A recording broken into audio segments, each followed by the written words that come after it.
East Kerala women's league 2024-2025 സീസണിലെ match number 30 നിലവിലെ ചാമ്പ്യന്മാരായ ഗോകുലം കേരള FC നേരിടുന്നു കേരള യുണൈറ്റഡിനെ. ഇരു ടീമിലെയും കേരള യുണൈറ്റഡിന്റെ അലീന ടോണിയുടെ ടച്ചോടുകൂടി ഇന്നത്തെ ഈ മത്സരം ആരംഭിക്കുകയാണ്. ദർശനിയിലേക്ക് അവരുടെ തമിഴ്നാട് താരം കൂടിയാണ്. മിന്നൽ വേഗത്തിലാണ് ദർശനിയുടെ പോക്ക്. ഒരു ക്രോസ് കൊടുക്കാനുള്ള ശ്രമം ദർശനി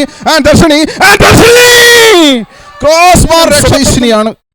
നല്ലൊരു മുന്നേറ്റം നടത്താനുള്ള ശ്രമമാണ്.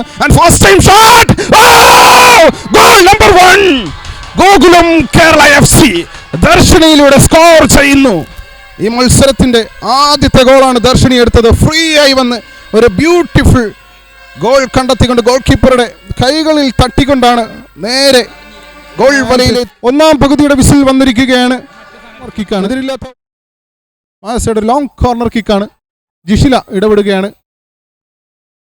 And Jasmine and Muskan. Yes, Muskan. Gokulam Kerala FC അടിക്കുന്നു അവരുടെ രണ്ടാമത്തെ ഗോൾ. മുസ്കാൻ ഏറ്റുവാങ്ങേണ്ടി വന്നത് ഒരു ഹെഡർ ക്ലിയറൻസിലൂടെ ഒരു ശ്രമം നടത്താൻ നോക്കിയെങ്കിലും മുസ്കാൻ ട്രിബിൾ ചെയ്ത് അഞ്ചനെ ട്രിബിൾ ചെയ്ത് ഒരു ഗോൾ കണ്ടെത്തുകയാണ് അവിടെ. സാന്ദ്രാക്കയുടെ ലോങ് ഫ്രീ കിക്കാണ്. രേഷ്മ പി ആൻഡ് രക്ഷപ്പെടുകയാണ് അവിടെ ഗോകുലം കേരള FC. അവിടെ ഫൈനൽ വിസിൽ വന്നിരിക്കുകയാണ്. എതിരില്ലാത്ത 2 ഗോളിന് കേരള യുണൈറ്റഡിനെതിരെ ഗോകുലം കേരള FCക്ക് ഈ മത്സരം വിജയിക്കാൻ സാധിച്ചു.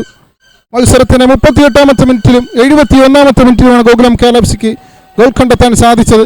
38-ാം finally Gokulam Kerala FC champions ആയിരിക്കുകയാണ് ഈസ്റ്റ് കേരള വിമൻസ് ലീഗ് 2024-2025 സീസണിൽ.